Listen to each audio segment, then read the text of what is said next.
ప్రైస్లాడి ఈ దినమున ఇస్తున్న దేవుడి యొక్క లేఖన భాగము కీర్తనలో 125వ అధ్యాయము 1వ వచనము. యెహోవా యందు నమ్మిక ఉంచువాడు కదలక నిత్యము నిలుచు సియోను కొండవలే నుందురు. హల్లెలూయా. ప్రియ దేవుని బిడ్డలారా, ఈ వాగ్దానం ప్రకారం ప్రభు ఈరోజు నీతో మాట్లాడుతున్నారు. ఎంతమంది ఈ వాగ్దానం విని ఉల్లసించబోతున్నారు? ఈ వాగ్దానాన్ని బట్టి సంతోషిస్తున్నారు? నేనైతే చాలా సంతోషపడుతున్నాను. ప్రభు మాట్లాడుతున్నాడు, యెహోవా యందు నమ్మిక ఉంచిన వారు కదలక నిత్యము నిలుచు సియోను కొండవలే ఉంటారు. శ్రమలు వచ్చినా, కష్టాలు వచ్చినా, వేదనలు వచ్చినా, ప్రాబ్లమ్స్ వచ్చినా, వ్యాధులు వచ్చినా, ఎన్ని పోరాటములు వచ్చినా, అసమాధానం వచ్చినా, అనేక యుద్ధములు వచ్చినా, ఎంతమంది నిన్ను విమర్శించినా, బాధ పెట్టినా, ఎన్నో శోధనలు నిన్ను అలల వలె కొట్టినా సరే నిత్యము నిలుచు సియోను కొండవలే. సియోను కొండంట కదలకుండా ఉంటుందంట. నీ విశ్వాసము కూడా, నీ నమ్మకం కూడా దేవుని మీద, నువ్వు దేవుని యందు నమ్మిక ఉంచి ఎంతో విశ్వాసంతో కనిపిస్తున్నావు కాబట్టి దేవుడు ఈరోజు నీతో మాట్లాడుతున్నాడు.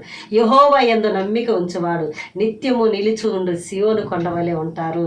దేవుడు యెరూషలేము చుట్టూ కొండలు ఉన్నట్టు ఇది మొదలుకొని ప్రభు నీకు ఆదరణగా ఉండబోతున్నాడు. నిన్ను దేవుడు బలపరచబోతున్నాడు. నీ విశ్వాసం చూసి ఆయన దిగ్భ్రాంతి చెందబోతున్నాడు.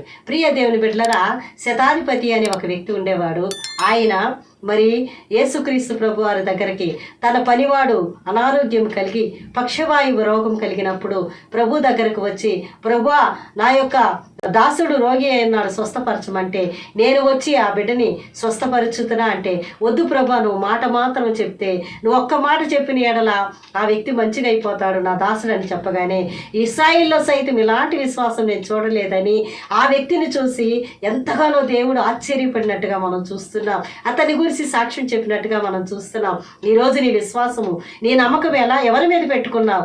మనుషులను ఆధారం చేసుకొని యెహోవా యొద్ద నుండి తన యొక్క మనస్సుని మార్చుకొని, యెహోవా యొద్ద నుండి తన మనసుని దూరం చేసుకునేవాడు శాపగ్రస్తులని దేవుడు చెప్తున్నాడు. ఈరోజు దేవుడు నీతో మాట్లాడుతున్నాడు. ఆయన మీద నువ్వు నమ్మకంగా ఉండు ప్రియులారా.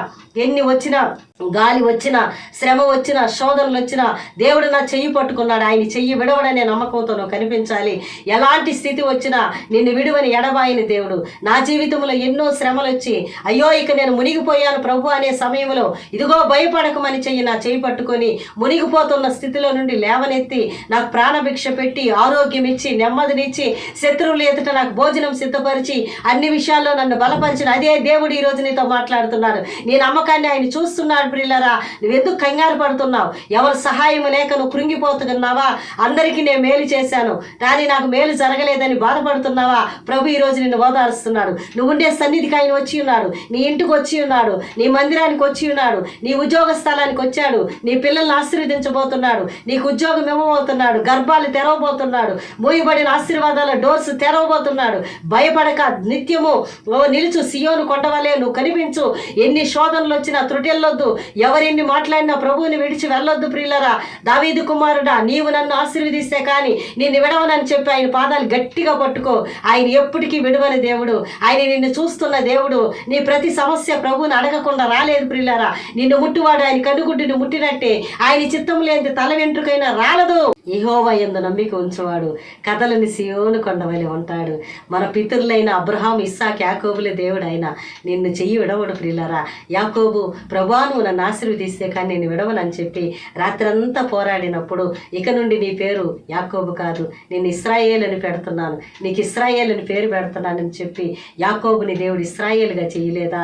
నిన్ను ఈరోజు దేవుడు మార్చబోతున్నాడు. నీ పరిస్థితి మార్చబోతున్నాడు. విధవరాలిగా ఉన్నావా? నీకు భర్తగా ఉండి అన్ని అవసరాలు తీర్చబోతున్నాడు. తల్లిదండ్రులు లేని అనాథగా ఉన్నావా? తల్లిదండ్రులుగా ఉండి నిన్ను ఆదరించబోతున్నాడు. వృద్ధాప్యంలో ఉంటే అందరు బిడ్డలు చెయ్యి విడిచారా? నీకే ఒక కుమారుడిగా ఉండి ఆయన ఆదరించబోతున్నాడు.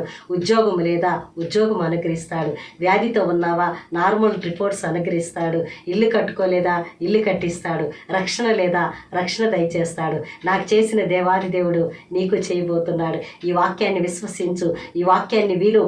పరిశుద్ధాత్మ దేవుడు నీ ఇంటిని రక్షించబోతున్నాడు. పరిశుద్ధాత్మ దేవుడు త్రాగుబోతు భర్తను మార్చబోతున్నాడు. పరిశుద్ధాత్మ దేవుడు త్రాగుబోతు బిడ్డలను మార్చబోతున్నాడు. పరిశుద్ధాత్మ దేవుడు వివాహాలు జరిపించబోతున్నాడు. పరిశుద్ధాత్మ దేవుడు నీ కుటుంబాన్ని సమాధానంతో నింపబోతున్నాడు. Financial problem తీసివేస్తున్నాడు. అప్పులు తీసివేస్తున్నాడు. నీ ఇంటికి గొప్ప అద్భుతం ఎత్తుక్కొని వస్తుంది. తలుపు తట్టి, డోర్ తట్టి నీకు అన్ని అద్భుతాలు చేయబోతున్నాడు. విస్తారమైన దీవెనలతో నింపబోతున్నాడు. ఆయన నిన్ను ఒక కుమారుడి వలె కుమార్తె వలె ఎత్తుకొని నీకు గొప్ప అద్భుతం చేయబోతున్నాడు. ఈ వాక్యాన్ని విశ్వసించు. కదలని సియోను కొండ వలె నిన్ను మార్చబోతున్నాడు. ఆమేన్.